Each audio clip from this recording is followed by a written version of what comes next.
क्या आपको पता है कि दुनिया के 3 सबसे विकसित देश कौन से हैं? शायद आप सोच रहे होंगे कि लिस्ट में अमेरिका या चीन का नाम होगा, लेकिन ऐसा नहीं है। इस मामलों में चीन और अमेरिका दूर दूर तक नहीं है, क्योंकि एक असली विकसित देश वो होता है जहां जनसंख्या कंट्रोल में हो और गरीबी ना के बराबर हो। तो आखिर कौन से हैं ये टॉप 3 देश? चलिए जानते हैं। इस लिस्ट में तीसरे नंबर पर आता है फिनलैंड।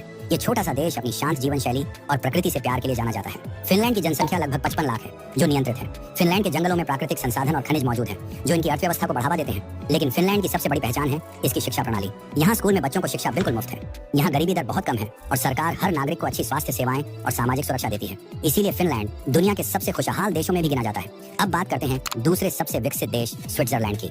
स्विट्जरलैंड का नाम सुनते ही खूबसूरत पहाड़ और साफ सुथरे शहर याद आते हैं। ये देश दुनिया के सबसे सुरक्षित और खूबसूरत देशों में से एक है। स्विट्जरलैंड की अर्थव्यवस्था बहुत मजबूत है, खासकर बैंकिंग और टूरिज्म के क्षेत्र में। यहाँ की जनसंख्या लगभग 87 लाख है, जो स्थिर है। और सबसे खास बात, यहाँ हर व्यक्ति की औसत कमाई $40,000 से भी ज्यादा है। इसीलिए स्विट्जरलैंड में गरीबी लगभग न के बराबर है। अब बात करते हैं नंबर 1 की, जो है नॉर्वे। ये दुनिया का सबसे विकसित देश है।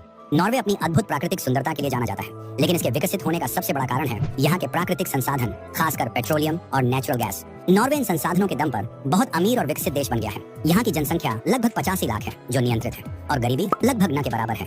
तो ये थे दुनिया के 3 सबसे विकसित देश। ये देश सिर्फ पैसे से ही अमीर नहीं है, बल्कि सामाजिक कल्याण, शिक्षा और स्वास्थ्य सेवाओं में भी सबसे आगे